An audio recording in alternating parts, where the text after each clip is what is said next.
welcome to another episode, or maybe like the first episode of Ondergronds Kabaal, because it's gonna change from now on.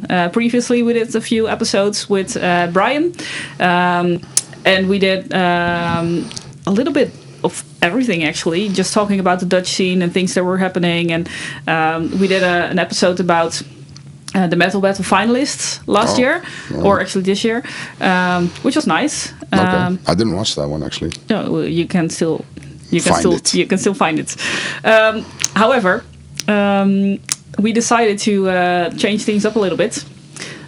Mainly your influence, actually. Oh, thank you. And also because we already have the tip list, so we don't necessarily need to mention the latest releases. That's true. We needed something fresh, a little bit more, outside the box, I think. Yeah. And I think these topics that we were talking about, they're so varied that they will bring a lot of people into the conversation. It's not focused on certain things. We can branch out to a lot of things, Yeah, so we're hoping to do like a monthly thing and then have it themed. So this is actually our first tryout, so please let us know what you think of this. Also, let us know if you hate it, so we can continue. That's metal.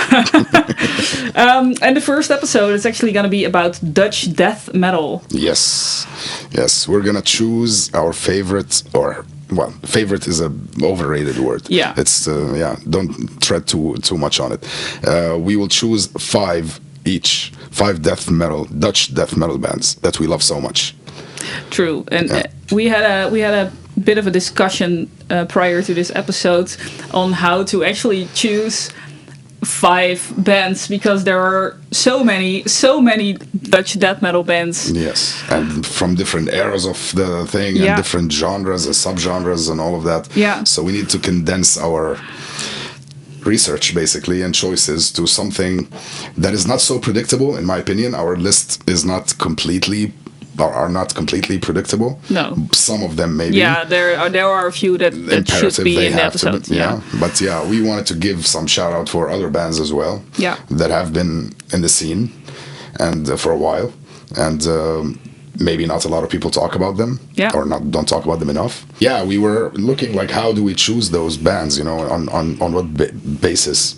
And there's like a lot of subgenres of death metal. That's a big problem, and you're gonna end up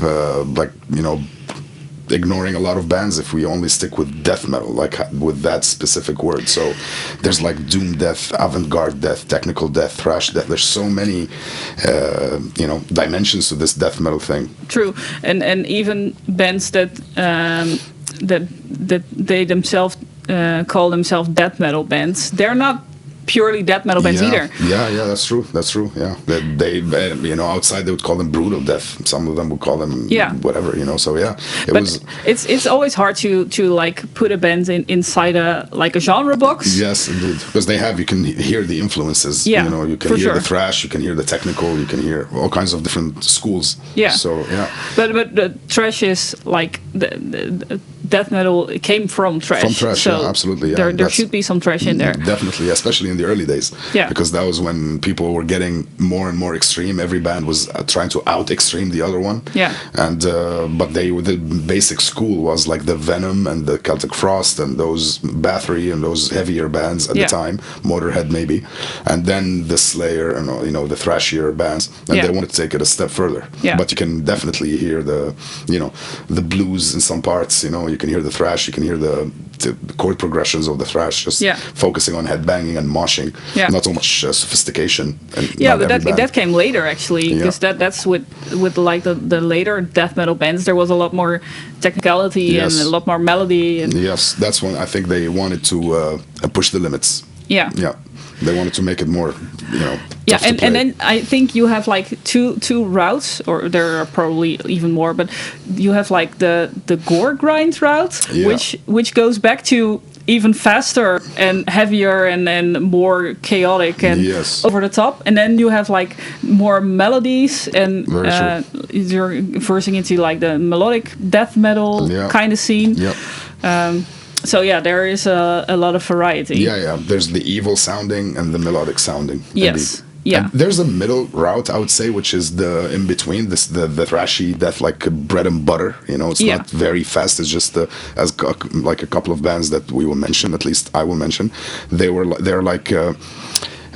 Just bread and butter, just death metal, good death metal, in between, not grindcore or go grind or melodic. It's just in between. They have melody a little bit, but always evil. Like they don't rely on, sad melody or something like the Swedish scene, like the Dismember and all of those bands. They're not like that, but they have also an influence, absolutely. But yeah, it was a very tough pick and such a big pool of bands. It was a tough pick, and then I came up with like 5 bands, and I had like 20 in my shout-out list. That was so funny. Me too. I had like so many on the shout-out list, and we decided like let's have some categories of how to not mention all of those bands and have different themes for them for other episodes. So we're probably not gonna mention all the bands that you would like to see in this episode, but they'll probably come at some point. They will come at some point for sure. So we decided on like a few ground rules to choose the bands. Yes. One of them we already broke, because one of them was that they should still be active. And there is a band in this list that we should absolutely mention, and they're not playing anymore. So let us know if you can guess. I think mine are still all active or not. I think so. Well, at least Metal Archives say that they're active. Yeah, that's my Bible. Yes, Metal from Hell might be the Bible at some point. Sure, but, the local Bible. We're not there yet. Yes. I also use Metal Archives for all of my research. We have to. So they had to be active.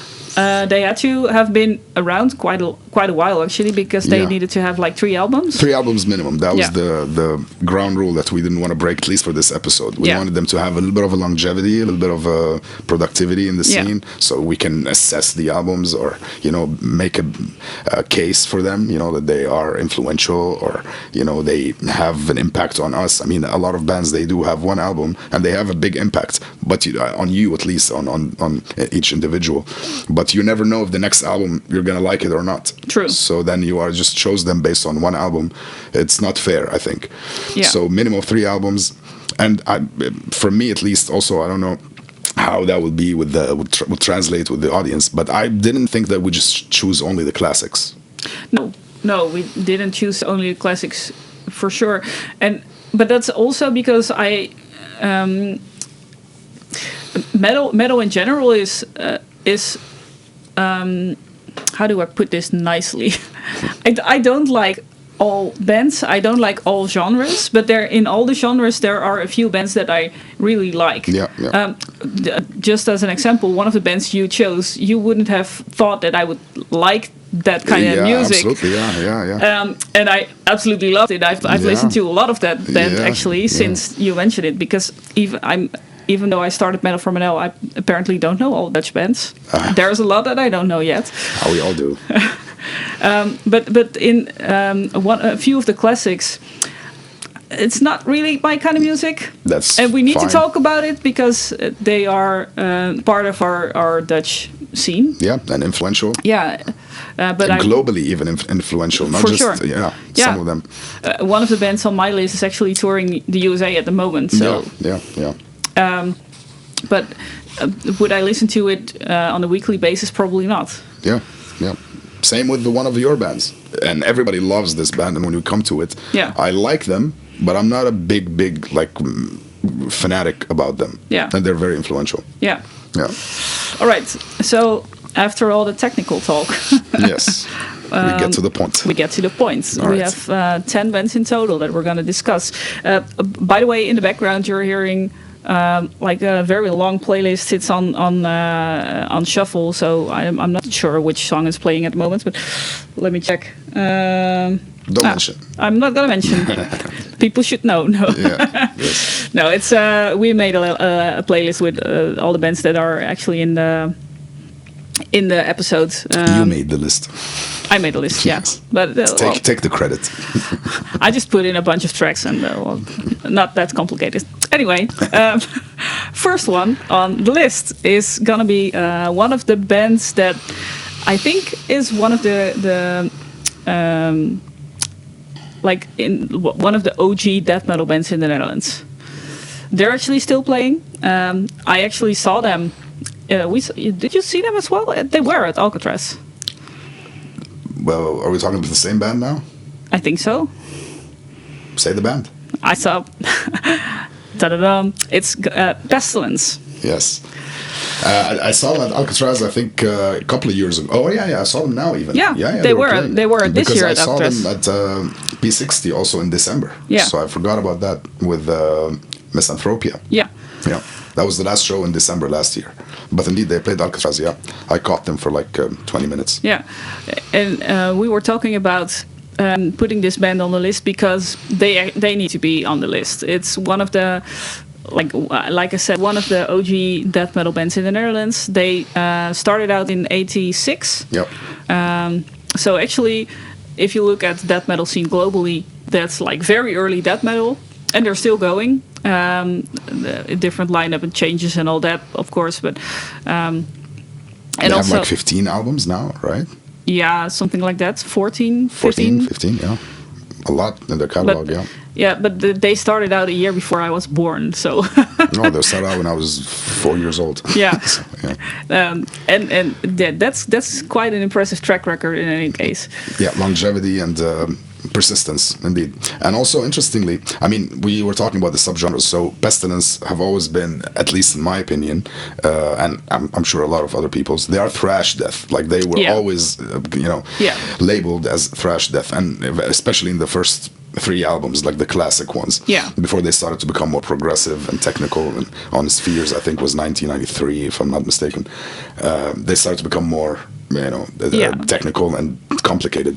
But interestingly is that at the time, there was a lot of discussions. I still remember that, like on MTV or whatever, like Metal Hammer. Who's better or who influenced whom? Was it Pestilence or Death? Because there's a lot of similarity between Chuck and Patrick's voices. So a lot of people said I don't know how true this is, honestly, but they say that Chuck was kind of, I don't know, like jealous or like not jealous, but like he was trying to copy the way that Patrick was singing. And some people said, no, it's not. But yeah, there was a lot of talk about these two bands and, comparison between them in the early days. Probably didn't listen to metal that much when that discussion was going on. Yeah. But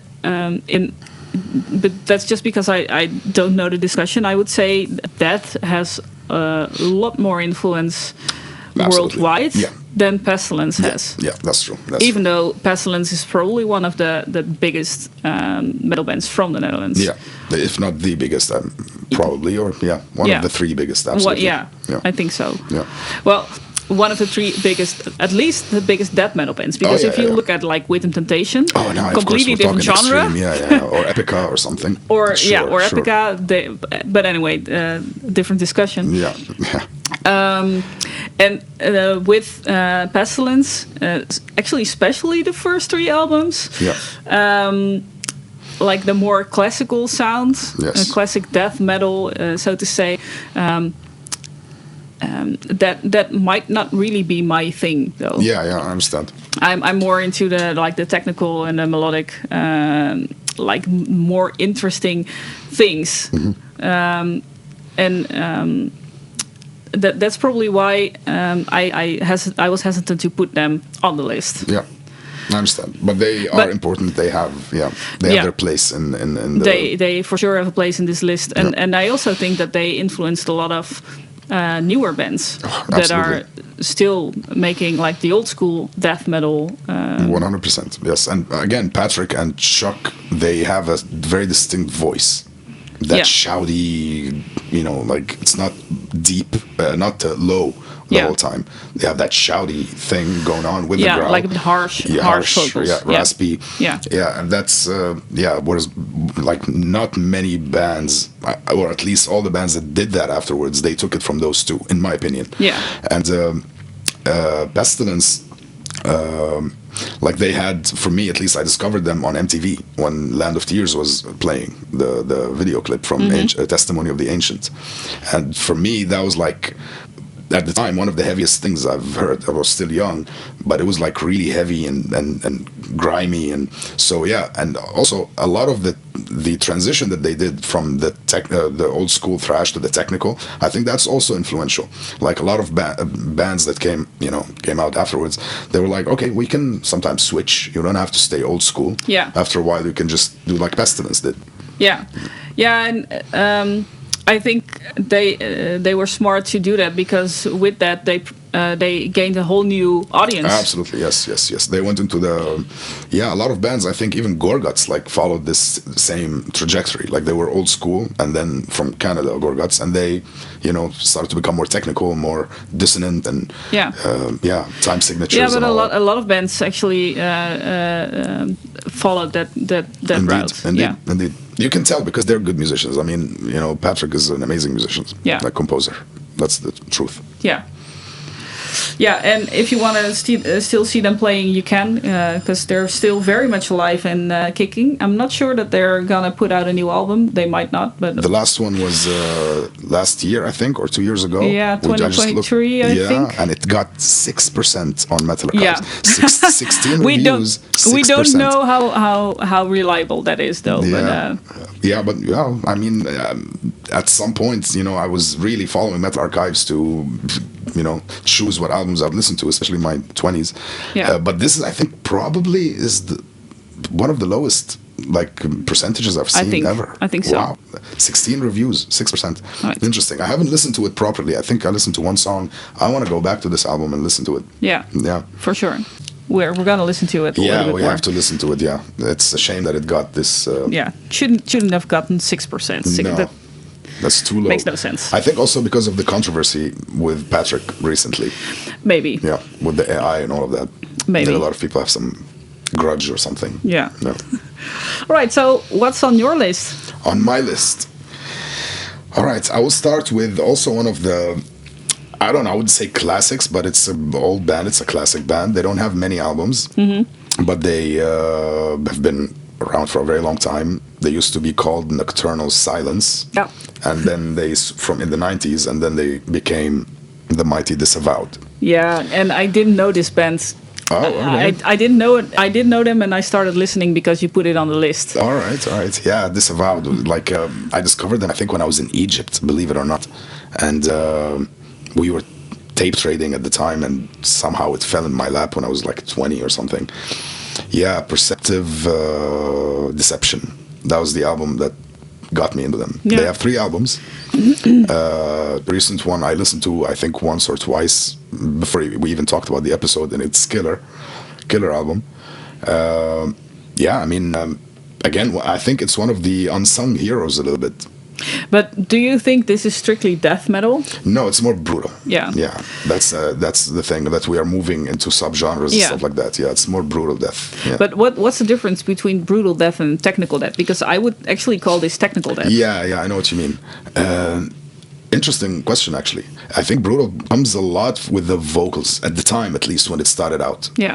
Bands like Gorgasm and Broken Hope, they had very low vocals, like even lower than Chris Barnes at the time, Cannibal Corpse. Yeah. Yeah, it was more low, but also the riffs, like a lot of them are so based on mutes, a lot of like suffocation sounding, not breakdown, but those. Okay. That would it became. And whereas the technical would be like more proggy, intricate, maybe. More proggy. Yes. Yeah, like you could have. They do have odd time signatures, obviously, but the technical maybe would be more. Could have melodic in it. Could have like a change of scales. Like you can feel those elements of, let's say, musicianship happening on purpose. With the brutal, they have, of course, that, but I don't think it's more focused on scales and all of that. It's more just very heavy, very low end growling, and a lot of mutes and chugs. Yeah. And of course a lot of blast beats as well. Sure. Yeah. Okay. I think in my day that's how we distinguished between death and brutal death. Yeah. At the time there wasn't even technical death. Like we didn't, except for Suffocation, maybe they were technical a little bit. But other than that, there are not many. Like even Monstrosity now, I would see them as technical death, but nobody said that about them before. They just labeled as death metal. Yeah. Yeah. Also, really don't like labels. Yeah, it makes it They hard. make things complicated. Yeah, complicated. Especially like this, when we're talking about this conversation now, about this topic, that how do you distinguish if it's, I think it's just the band. I want to call it brutal death. But Sure. you are playing maybe technical in it. Yeah, but I would call it brutal. That's what I want to do. Yeah. And all right. So yeah, it's also your reference, I think, because I'm a really big fan of Necrophagist. Oh yeah, absolutely. And they are classified as technical death. Yes, 100%. And when I heard Disavowed, I was like, oh, but that's very similar. Close. Yeah, 100%. Yeah, I think Necrophagist, they have a little bit more solos and that thing, the for sure. melody. Yeah, and okay, all so that maybe that's the factor. Yeah. All right. Let's settle with that. Yeah. So we don't get fried by the people. No, indeed. Yeah. So Disavowed. Important band, not talked about enough. I think they went through like a bunch of lineup changes. I think the last show they played, at least the one I was gonna go to, it was in June, but I couldn't go because they were playing on the same night that Savatage were playing in Graspop, and I had to go see Savatage. I've never seen Disavowed live. That was my chance, at least on that day, and I didn't go. So that was a shame. Yeah, for sure. Yeah, I didn't even know the band before. All right. So I have never seen them live either, but they feel very, very much like an underground band. Yeah, they stayed in the underground. Maybe also because they don't have many albums. There's not so much longevity there. They have 3 albums. I think this is the band that has the fewest or the least albums in our lists, probably. But yeah, they deserve to be on the list. Absolutely, yeah. And do you think that underground bands like these can still be influential in the scene as a whole? Very good question. For the diehards, I think, because the members of those bands, they are known in the local scene. Yeah, people know these guys. Yeah. So I think when they have probably different, other bands and projects, so they would inject their influences within those projects. But just being like an OG, like you said, like Pestilence or other bands, people know you in the underground, and they just go and listen to your stuff, and they say, I want to be like this and this and Disavowed. They would like to add that band to give it more edge, instead of just saying a Cannibal, Morbid. I don't want to mention Dutch bands now, so it wouldn't ruin the list. But you don't mention the big ones. You go to show your knowledge, you maybe name a little bit of the lesser known bands. Yeah. So they must be influential, in my opinion. Yeah, and I also think, even though they then only made like 3 albums, and maybe they didn't play all over the world like Pestilence did, they're still very much worth listening to, and it's good to have like shows like this to at least get their name out a little bit more. Shine some light. Yeah, for sure. Next band on the list doesn't really need to have us shine light on their music at all, because they're one of the OGs as well. I know where you're going. Yeah, you know where I'm going. I'm going to Asphyx. Yes. And actually, Asphyx is not truly death metal either, because they have a lot of doom influences, which is probably why I like them so much. Yeah. Because it's very melodic and very like the gloomy, like slimy, slow dirges that they have. Yeah, absolutely. Yeah, and just things that make it interesting. Totally. They have sound cut out a little bit. They have a lot of albums. I think 14. Oh, 10 albums. 10 albums. Anyway, and I think they're still very much one of the biggest names in the Dutch scene. Definitely, yeah. Them and Pestilence, those would be in the extreme scene. I think those are the biggest. Yeah. And you still see them playing on festivals as well. Yeah. And actually, Alwyn, he is the bass player, I think, in Asphyx. He went on to also play in Berserker Legion. Yeah, totally. Which is, it's not a Dutch band, but they have a Dutch member, so we can include them in the list. Yeah, shout out. Yeah, very, very much worth to listen to as well. Yeah, definitely. Great band, groove, and I saw them live also at one of the festivals, and I have Alvin, I think, on my Facebook. Yeah, okay. So I tagged the band, and he liked my post with this. But they started in 1987. 87. So actually my birth year. What does it take for a band to stay relevant this long? Well, first of all, to be I think, innovator of a genre. Yeah. So a band like Asphyx, I think, and Autopsy, in this genre specifically, they were one of the OGs, one of the inventors of this doom death. Yeah. There must be other bands, of course. I'm blacking out on them now, but those two are like when you think of doom death, they always come to mind first. Those two bands. So that alone establishes a lot of credibility, I think, to invent a genre like that, to have a new sound. And they stay pretty true to their sound actually over the course of their 10 albums. 100%. They have like different. Some albums they are slower. Some albums are faster. Some albums are more fast than slow. Some more slow than fast. But they always have that formula that people are used to. Interestingly, that is the band that I was going to tell you that I like them, but I'm not in love with them. Yeah. Aspects. Sure. It was always one of those bands that I love them, but I was always, I don't know, always felt like there's a little bit of sameness. That's my problem with us. The only problem I have, a little bit of sameness. Like if you listen to a song or an album, like some songs start sounding the same.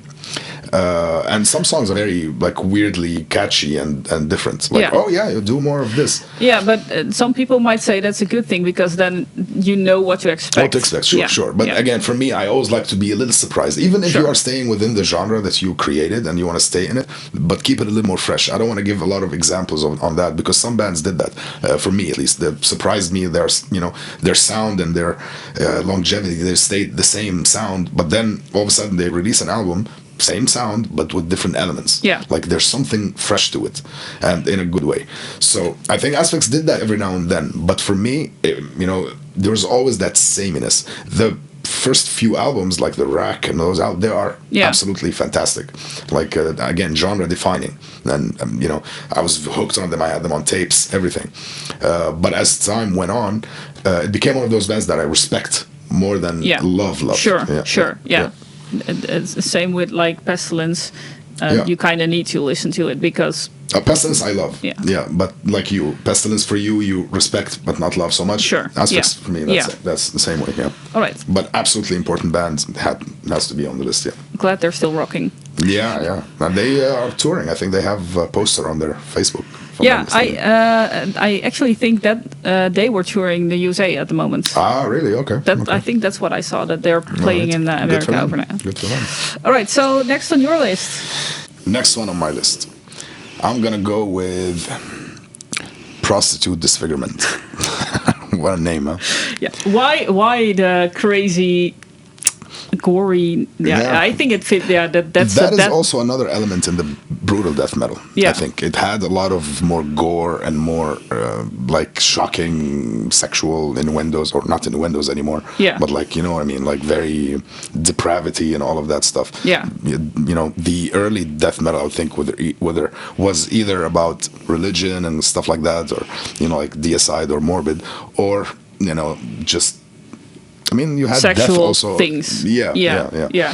So those, the brutal death metal bands, they went like really deep into the gore, like visions. And, So with the whole, even the artwork was pretty more extreme in terms of sexuality than the actual death metal, like Death or Obituary. You see some gore, but not sexually charged. Maybe Cannibal only was the Cannibal has some pretty they were raunchy shirts. I think they were the biggest maybe influence for those sexual probably depravities, I think.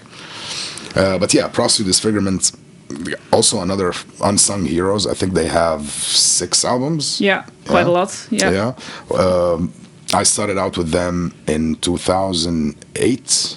Was it Descendants of Depravity? Mm-hmm. That was my introduction to them, and I just loved this album so much. And then I went back to Embalmed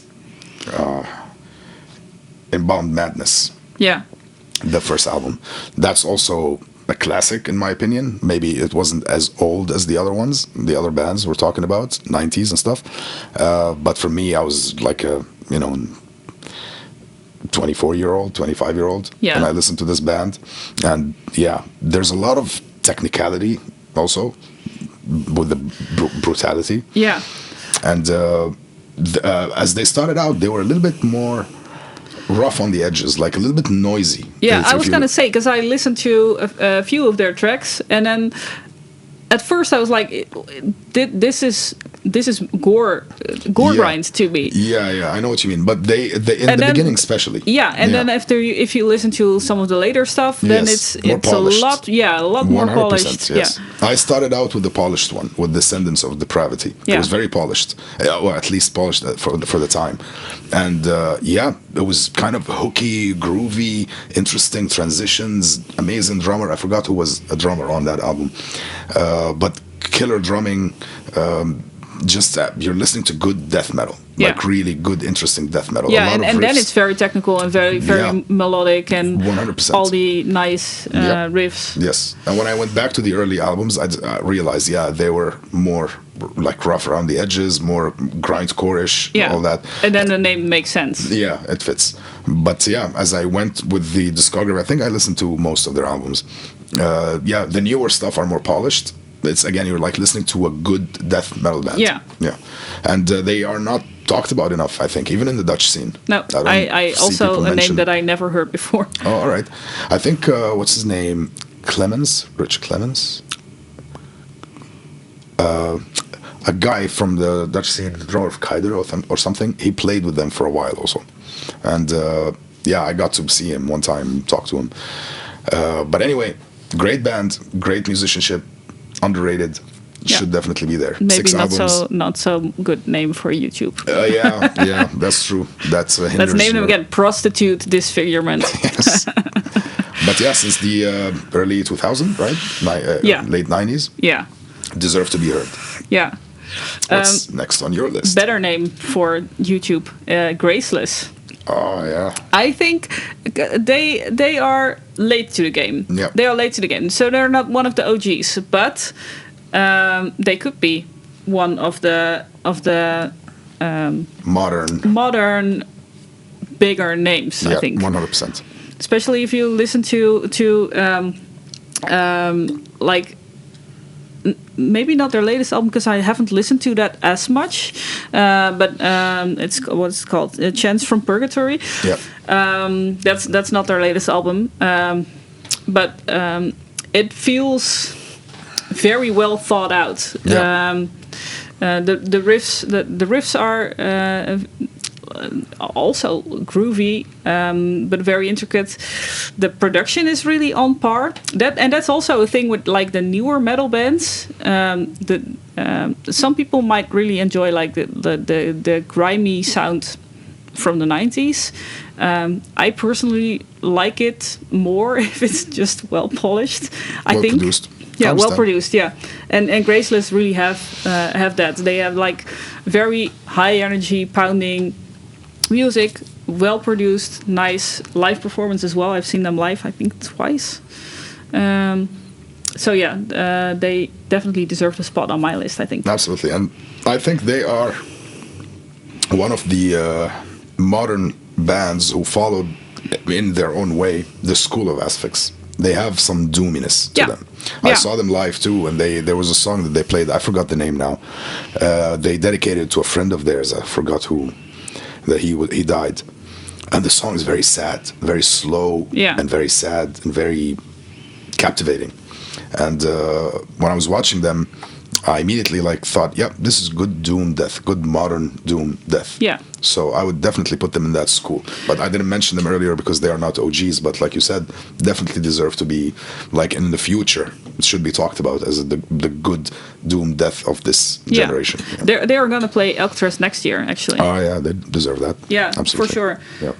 And they have been around since 2015, I think, and not even that long. So Yeah, it's good to choose different eras also. What you like, what you enjoy. If they have, Yeah. how many albums do they have?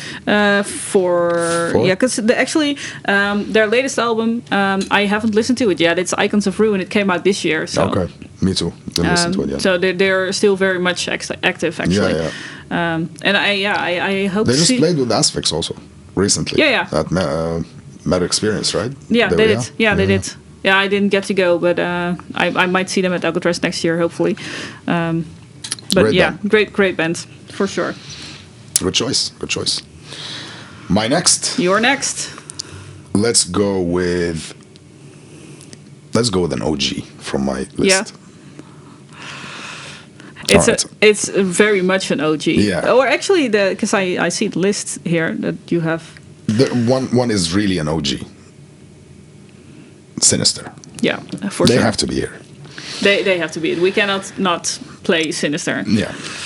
For me, Sinister is like a weird love story with them, because the first few albums I love to death. They were like big Cross the Sticks and Diabolical Summoning. Those albums, perfection in death metal. There was a mid-period of their journey that I was kind of maybe focused a little bit in the 2000s, focused on melodic death and stuff like that, so I skipped it. And then when I got back to them, they were more polished, and they kind of changed their sound in a way. There's so many changes in the lineup also. I think 2 members are left as the original members now. Yeah. Like, not original, the actual active members. The other ones are live sessions. But Ad, his name, is the only OG, He's basically. still the only OG, the singer. And Walter, I think, the guitarist, the Java, something like that. I think from Thailand originally or something. Yeah. He's from 2019. Those are the only 2 members left in the band. Yeah, so it's basically Ad and his band. Yeah, exactly. The sound has become a little bit more modern. We were talking, they became a little bit more Scandinavian sounding. Yeah. In the early days, I felt that they had a lot of the Florida death or the New York death. They had some suffocation, they had some monstrosity, they had some incantation. They had a lot of elements. Now they are more Scandinavian, mostly based on like tremolo picking. A lot of tremolo picking, which I like. But I prefer the older sound. Yeah. And I prefer their newer sound. So yeah, you like the yeah. All right. Because the other band that we will talk about, they have a lot of chugging stuff. So I thought you would like the chugging, but maybe the polished production. I think I like the polished sound more. I I think that's what it is. Yeah, but I still love them. Great band. I saw them, I think, a couple of years ago, maybe more, at Stonehenge. And I took a picture with the guitarist Walter. If his name is Walter, correct me if I'm wrong. Great performance, like still solid. They still put out video clips, 14 albums, I think. Yeah. Right. Yeah. Still, consistency. And interestingly, and after a while, when I came back to them in the late 2000s or something like that, 2010s, I realized that there was a couple of albums that they had a female vocalist that I didn't know. I listened to them like in passing. Rachel, she was in Infinited Hate and another band. She sang with them on Savage Grace, I think was called, and Afterburner. She sang on 2 albums with them. I should do my research. Yeah. So that was actually, I was, again, not so old at the time, not as old as I am now. And for me, I was enchanted with female singers who did not sound like female. Yeah. Like really, they would shock you from the low growling that they had. So that for me was like, yes, that was a lot of respect for Rachel. The original arch enemy. Exactly, Angela. She was a big shock for me because I still remember how I listened to that album when The Wages of Sin. A friend of mine, because the singer's gone. Listen to this new singer they got. And I'm listening to him. Wow, he's pretty fucking brutal. He said, this is a woman. Like, what? Kidding me? Yes. So that's the same thing happened with me. I didn't know. Rachel, Heinz, something like that. Because I did a little bit of research, I also saw that Ad used to be in Thanatos at some point as well. Oh, really? Okay. Which is one of the bands that didn't make it to the list, but also maybe the OG Dutch death metal band. Indeed, Thanatos should have been. That has to be on the shout-out list. Forgot about that. So they are on the shout-out list for sure now. Yeah. So. And I think Ad's wife, she's the guitarist now, live session. Oh, cool. Yeah. Cool. She's playing with them now. Yeah. So Sinister had to be mentioned. Had to be in the list. OG. For sure. Respect. And I really want to leave one of mine for the end of my list. So I'm keeping number 1 for number 1. Yeah. I have my numbers like the previous episode. It might not be my personal number 1, the one that I'm keeping for now, but I need. But let's leave that discussion for a little bit. Next one on the list, something completely different, because I really wanted to put the Monolith Death Cult in here. Yeah. Yes. Good choice. Because they are death metal, but they're not death metal because they're mixing it with so many other different genres. 100%. And if you listen to their earlier stuff, it's actually more death metal than it is now. Yeah. Because now it's more like industrial. Gothic. You could put avant-garde in it. Yeah, avant-garde metal. Let's leave it at that, because it's so many different things that they have. And also a lot of Fear Factory. Well, yesterday I was watching a documentary about Fear Factory, and they did the same. They started out as death metal, and then they started this industrial thing. So there's some bands that do that indeed, and they have that common element. So very good that you mentioned Fear Factory, actually. Yeah, and I know that one of the guitarist, I think, he's also a big Fear Factory fan, so that's probably his influence. Makes sense, yeah, totally. How many albums do they have? They have 9 albums, actually. 9 albums, wow. Yeah, and especially the earlier ones are fitting for this death metal list.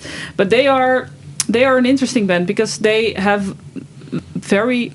they are not a political band, but they make some political songs, I think. Okay. I didn't dive into the themes of this band, but it's always been an interesting band. I've seen them live once, I think. Listened to an album on Spotify one time. Very interesting band. Yeah, I love them. It's very much my kind of music, actually. All right, fair enough. I can see that. Yeah. And I saw them live. The last time I saw them live was actually in Zaandam in the Flux. Oh yeah. I was laughing so hard at their intro tape. They have an intro tape that they use for their line check, in which they play like classics, like Slayer and Metallica. I don't know, all kinds of different tracks, but really crooked and off, and they just put like one tone that's dissonant, or just one tone off, and it's really nasty, and it was so funny. That is the industrial part. They are just a funny band. They don't take themselves seriously at all. They take their music very seriously. All right, that's the industrial element, I think, to do like overdub the guitar, the singer or something, and play with the pitch and all of that to make it sound weird. And they weren't even playing; it was a tape, and the tape, like the DJ thing. It was hilarious. Nice. So I hope they're gonna release that random tape. I would buy it. All right, very interesting band, very unique. Yeah. I'm not sure how much of an influence they've been in the Dutch scene, however. When did they start? They started in 2002. So wow. They've been around. They've been around. But because they are more definitely now they're more in like a subgenre of the subgenre. Yeah, indeed. Yeah, they went to a very like niche. Yeah. I would be interested to hear who was actually influenced by them. Yeah. Maybe if you're in a band that are influenced by the Monolith Death Cult, let us know. We'd love to listen to your music. Yeah. By the way, if you're in a band, we'd love to listen to your music anyway. So just send us your music. Yes. All right, very good choice, unique, and making it more diverse, making the episode more diverse and more because that's what I wanted unpredictable. To have like more different. We said different eras, but also like different genres in there. Yes. One of my shout-out list bands is almost in that vein. Okay. Very unexpected. Looking forward to hear what that is. All right. So next on your list. Next up on my list. Also an OG. I have 2 more. Oh no, the one I have now is not an OG. I think, Body Farm. I think that's an OG. Is it? You don't think that's an OG? Wow, they have been active since 2009. Okay. They cannot be OG. Yeah. Okay, but then maybe not OG, but like Graceless, they could be the new OG. Yeah, they are one of the indeed. They are, I think, with a big label now, if I'm not mistaken. Yeah. Maybe, I don't know, Century Media or something. I'm not sure anymore. But bread and butter death metal, but with a lot of twists and a lot of hooks and melodies. I love Ralph's voice. Yeah. Honestly, he is a beast. He's also the singer of Deadhead and the bassist of Deadhead as well.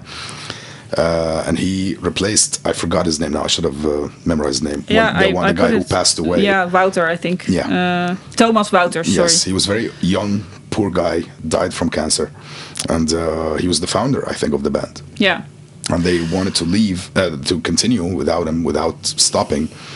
And I think Ralph is a very, very fitting he's a good replacement. Yes, his voice. Today I was listening to the new album, Torment and Tyranny, something. Forgot the name now. Demolished Tyranny or something. One of the newer songs is just amazing performance, just spitting. You can hear they left in the production. They left his break and I know like that they didn't take it out. Yes, yeah, so good that you can hear it on like headphones. Like you can hear every breath that he's taking. It's obvious that it's one take, and it's so emotional. Although we're talking death metal, but it punches you in the chest. So yeah, Buddy Farm is one of those indeed up and coming, but newer bands that I think should be in the future one of the OGs of the 2000s. I think so. Yeah. I think so. It's like the warbringer of the thrash era or Havoc or something, that they came into the 2000s, but they became now the biggest. I think Buddy Farm deserve that in death metal. Yeah, and I think globally, they are already like a global Sure, band. but they deserve more. I think that their name should be like the Havoc of thrash. They are the Havoc of death metal. Yeah. Yeah. For me, their music is so hooky and so well thought out, and the drumming and the transitions and like everything in it is just interesting. There's always dense. It's never a dull moment, in my opinion. But they've also stayed true to their original sound very much. Yeah. Yes, how it was composed indeed by Thomas, his name. No, Wouter. Sorry. Let me. Thomas Wouters. Yeah, indeed. He had that vision, and they kept it going. Indeed. Yeah. And maybe they add a little bit of freshness every album. Sure. But they have their own general perspective. They still very much have their own sounds. Yes, 100%. Yeah. So Body Farm, I like this band a lot. Saw them live, I think, twice. Saw Deadhead. We played with Deadhead, I think, also, and we will play with Deadhead soon in November with Anomic. So I'm very proud. You should be. Deadhead is amazing. Yes, and I listened to Deadhead also since I was young, and they should be on the list too, by the way. But that's another topic. They're going to be in the shout-out list. Shout-out list.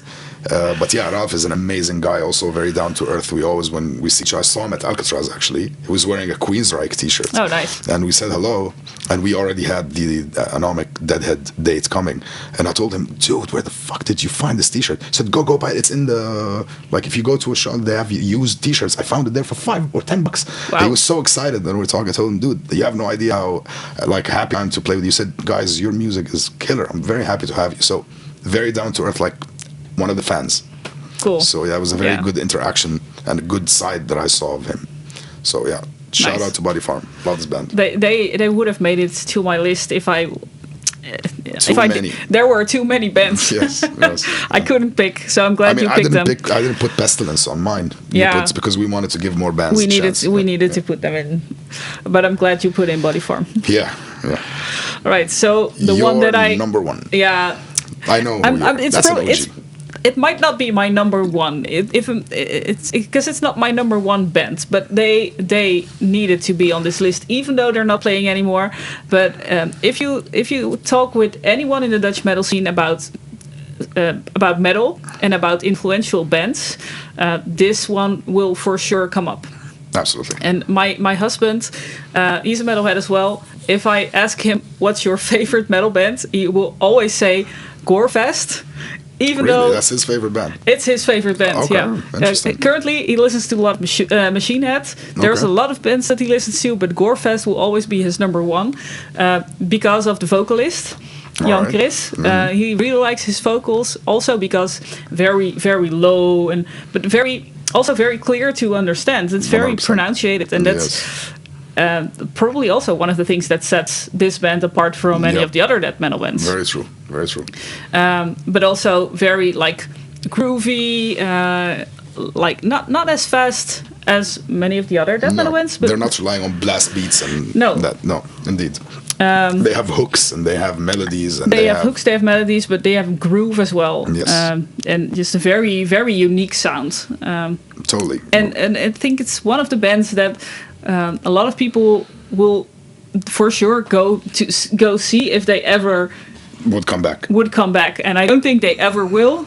I know that there were a couple of tribute bands to Gorefest already. So, oh really? Yeah. Speaking of influence, one, indeed. Yeah, what's it called?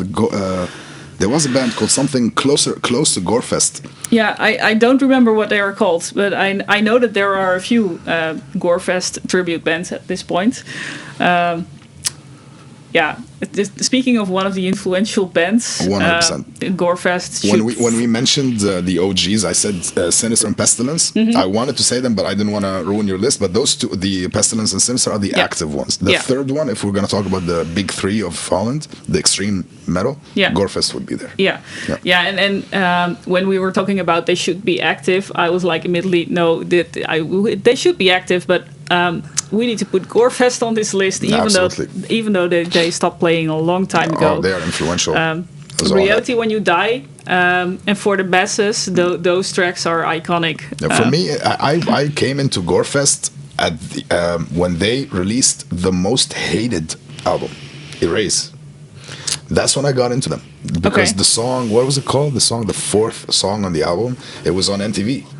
And I did not know that the back catalog. I didn't know they were death metal, and then in this album they became more groovy and they slowed it down. For me, it was like a new, very unique band. I'm a fan of Erase. A lot of people don't like it. I like it. That's the first album I listened to from them, and I got it on tape. And I'm like, wow, this is a very I think that was band. Their transition more into the 90s, late mid 90s. I think there's a lot of groove that came in, and some bands changed and became like this, like Entombed and all of those bands. They did those slower albums, bluesier albums. Many bands did that. Unleashed did it. So I think Gorefest were one of the bands that did it as well. But for me, it was not. The only thing that was not annoying but funny was the vocalist actually on Erase. Like he was too low and like like that. for the music. Like the music is very bluesy and and you were just shouting over it. True, but that's what makes it so interesting 100%, as well. Yeah, that was one of a kind. And on that album, there's a lot of solos that I love. I still remember when I listened to it, like I got it on tape, and wow, the solos are amazing, so melodic, so well crafted. Yeah, I'm a big fan of Erase. And then I went to the earlier albums, like, oh, those were way heavier. This is where they came from. Yeah, this is a death. Okay, this is the Unleashed, Entombed, the trajectory of things. So yeah, I'm a big fan of Gorefest too. Okay, love nice. this band. Yeah. Awesome choice. So final band on your list. My number one. So my number one, weirdly enough, it hasn't been my favorite band for a very long time. From the extreme, the Dutch death metal scene. Maybe 8 years ago, they started to become up there. They were always a beloved band for me. But if you ask me, I don't know, 15, 20 years ago, what's your favorite Dutch band, especially in the extreme, domain, I would not say them. I would not mention them. But did you know them 15 years ago? I knew them since the first album came out. The first album came out in 2000. Wow. And that's when I think 2000, maybe 2001, I got a hold on a tape, like through tape trading. I was in Syria at the time. And it got to Syria somehow. And it fell in my lap. And I listened to it. It was so like brutal, and so like at the time I was very much into this stuff. But speaking of influence, you were not even in the Netherlands, and you got this tape. How does that work? Yeah, I don't know. It's there are some. This is for another episode, but there are some bands from the Netherlands and other places that are more famous in Syria or Egypt, where I lived, than they are in their homeland. Like I would ask someone from here, like, do you know these guys, or from Germany or something, and tell me, no, never heard this band. I've never heard of them either. Yeah, well, it's and I had the T-shirt at the time. Like, also, there's an import, like, guy who would import stuff from Europe at the time, and like even almost smuggling them. He would smuggle T-shirts to Syria, and like Cannibal Corpse and Deicide, like the evil things. Yeah. And he had this, and I had the tape, and I saw the T-shirt. I'm like, what? How did you how did you get this? I don't know. I found like a disgustingly fucking brutal fucking T-shirt, and I bought it. I thought someone would be interested. I told them, I'm buying this, and I still have it since 2001. That's so cool. I still have that T-shirt until now, maybe even in my bag now. I remember back when I was young, there was this very illegal site. It's called Rockbox, but like very weird spelling. I got to know some very underground bands through Rockbox, but it's so much cooler just to like go tape trading and just buy a random T-shirt of a guy. Yeah. It wasn't random for me. It was random for him. Random for them. To me, it was like, oh my god, how did you find? It's like almost someone telling me, get the whole package. You have the tape, you have the T-shirt, go have fun with this band, you know. So this band is Severe Torture. Severe Torture. Yeah. I've never heard of them before this episode. Yeah, Feasting on Blood. That album was just like all the elements that we talked about in terms of death metal, technical, and brutal. Yeah. All of them combined in that. And Seth, how do I say his name? Seth Van de Loo? I don't know. He's one of the he was the drummer of the band. Yeah. And he played with many bands. I think he's now in Cthulhuminati. Ah, okay. Yeah. Which is a black metal band. Yeah. Okay. He played with many bands. I think he played with Nox or Centurion also for a while. He played in different projects. Nice. And I talked to him a year or so ago because he also played with who? But they played in Egypt with one of his bands. I think it was with Nader Sadek, like a friend of mine. His band is under his name. I think Seth was with him for a while. I'm not sure anymore. But anyway, we talked. Really cool guy. So Severe Torture, that was for me, and also the albums after that, like Misanthropic Carnage and Fall of the Despised. Those 3 albums specifically. I mean, every album that when I listen to it now specifically, they get better and better. Like the albums are so interesting, so groovy, so technical.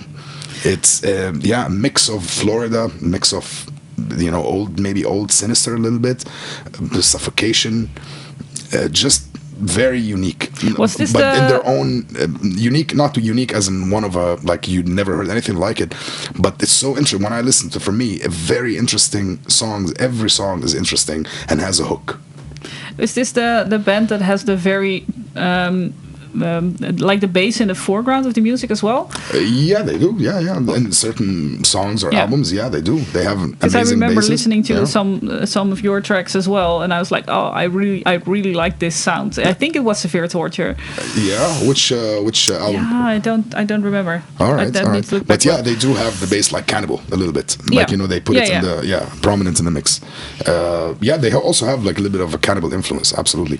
But they are so, for me, again, if you would ask me 15 years from now, they would be in my top 5 maybe. But I don't know, it's just maybe the element of that people don't talk about them much. Yeah. That they are so, they started out in 2000 or maybe 1998, and they're so overlooked. I always root for the underdog. So somehow they just, started to become, like, I don't have anything to say bad about them. Anything bad to say about them. There's not a single album that I don't like. Not a single song.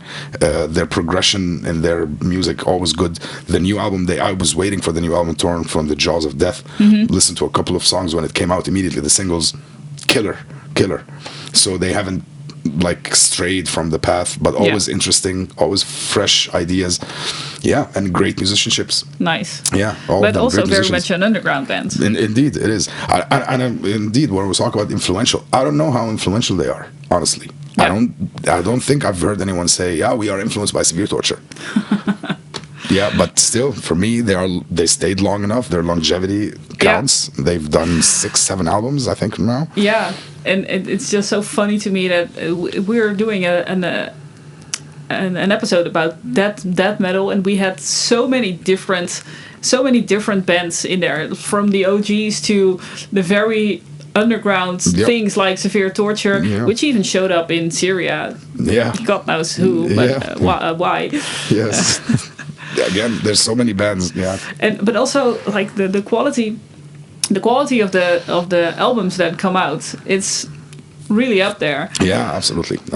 And I'm glad that we chose like a combination of OGs and non-OGs. That's very fair in my opinion. like a wide variety of taste. Dutch. Yep. Yeah, for Yes. sure. Yes. And then there's like a backlog of, I don't know, 30 bands that we want to do some shout outs for. Yeah.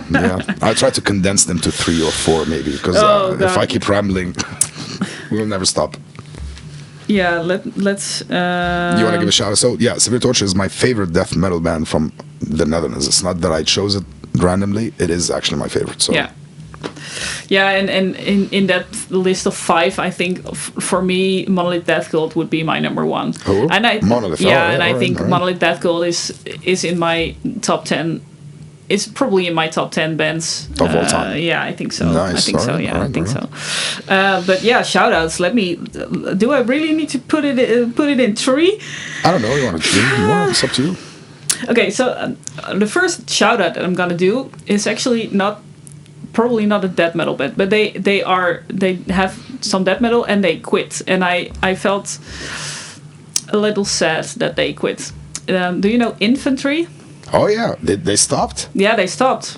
They didn't. They Really? a year or 2 ago, 3 maybe. Really, they yeah. disbanded. The bassist from the band that I played with, Pitchfork, he was with Infantry for 11 years. Yeah, I have one of their albums. Make that's- War, Not Love, I think. Yeah, I really like that album. Very good album. But they're mainly trash, but they're like that trash. Yeah, absolutely. Oh wow, I didn't know they quit actually. Yeah, if they hadn't quit, they might have ended up. They had, I think, Glenn also with them at some point. Yeah, from Glenn was with Atlas them. Hunter. True. Yeah. But he was the first to quit, and then Andrea was the second to quit, or something like that. Anyway, and I still hope that they get back together. But Good so band. Infantry. Good band. Then another very weird band that I wanted to include in the shout out, All right. which I think has been influential. Also, a technical death band, a Polluted Inheritance. Huh. I don't know them. Yeah, they're from Zeeland, and I didn't know them either. The reason I know about them is because, do you know Inherited? Yeah. They are the kids from from Polluted Inheritance. So their parents used to be in that band. Then they came up with their own like trash groove band, hardcore. It's hardcore groove now, Inherited, which is why they chose the name, because of that band. And actually, their parents are now in another death metal band called Clayton, so they're still playing. Okay. But the kids of all of the members, like they have kids and they formed a band together. Yeah. No, well, not all of them, That's an awesome but story. some of their parents are in Polluted Inheritance, and then they started their own band called Inherited because of the name of their parents' band, which is very cool. So fucking cool. So that's an awesome story. That's like a movie, right? Yeah. The Zeeland scene actually is a lot bigger than the rest. Think. That's true. Yeah, I've met a few bands from there also that I never heard of, but they active. Very active scene over there. All right. So I get to check. Oh yeah, looking at my list. Honorable mention on the shout out list, God Dethroned. Should have been in there. On the list, And also Funeral Horror.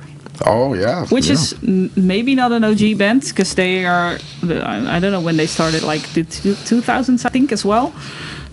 Last album was from 2024, so a year ago. All right. I love their music. Yeah. Very groovy as well. Lots of solos also. Yeah. I listened to an album or 2 from them, I think, at some point. Really good band. I have not delved into them yet, but awesome choice. Funeral Horror. And God Dethroned, obviously. Yeah, they needed to be in there. Yeah. So shout out. 4 only you're doing? Yeah. All right. I'll leave the rest. I saw your list. It was and I already condensed that a little bit, but I'll leave it at 4. Leave it at 4? All right. And you mentioned Thanatos, obviously. So you 5. All right. I'll choose maybe 3 then. I mean, I was going to mention Pestilence and Gorefest. I didn't mention them because they're on your list, but those are obviously there. But the ones that have not been mentioned, let's start with Phlebotomized. Oh, yeah, for sure. That's the band I was telling you that is kind of close to, not close, but like in the realm of Monolith. Yeah. They are avant-garde death metal. Yeah. This band is unique, like Monolith. They have their own sound, their own thing going on. They have melodic, they have atmospheric, they have brutality, they have just you listen, like you have Doom, very interesting band, very unique band. They've been around since also I think early 2000s or late 90s or something. Something like that, yeah. Yeah, great band, deserve to be on the list. Next one on the list, I'm gonna choose a band that doesn't have 3 albums. It has 2 albums, and it's an old band, not active anymore. And like you said, it's a shout out list, so maybe we don't have to abide by the laws. Yeah. So it's Xenomorph. It's a progressive death metal band. All right. Also, I think from the 90s. Yeah, they have 2 albums, 2001, 2005. Really cool band, unique also, their own sound. Discovered them also in my early days. I didn't even know that they were Dutch when I discovered them. We used to call them Xenomorph. We didn't know that the X was silent, or like you pronounce it Z. Great band, also overlooked. Maybe the name also is not so easy to say, but cool band. The last one is Alter. Yeah. Alter, I discovered them in Egypt with the album Provoke.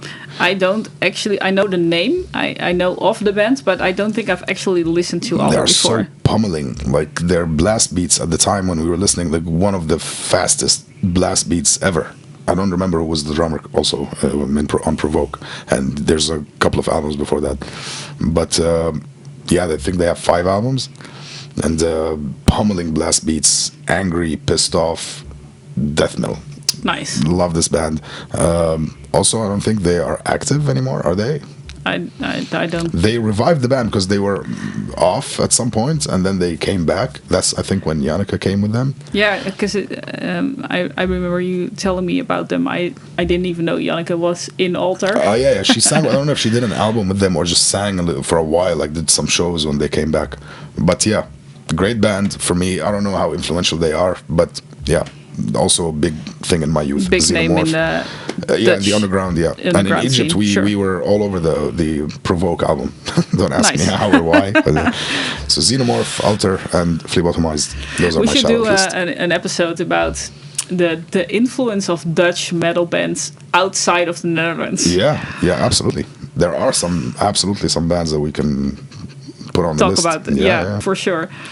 All right. So that is my shout-out list. Thanks for the shout-out list. There is a ton of other bands that we could have talked about. So don't be mad if we didn't mention your band, because there is a lot more episodes to come, I think. There will be in different themes and different combinations. There will be, for sure. And also let us know if you have any topics that you want us to talk about. Absolutely. We haven't decided for next episode yet. No. So suggestions are welcome. Suggestions are for sure welcome. Yeah. Also, if you like it, subscribe to the channel. Give us a like. We would like that. Yes. And we will continue if you guys like it. And if you don't like it. Yeah, I was just going to say we're going to do it anyway. So yes. All right. Thank you for this amazing episode and this amazing conversation, Nikki. Yeah, it was fun. Yes. Let's do it again.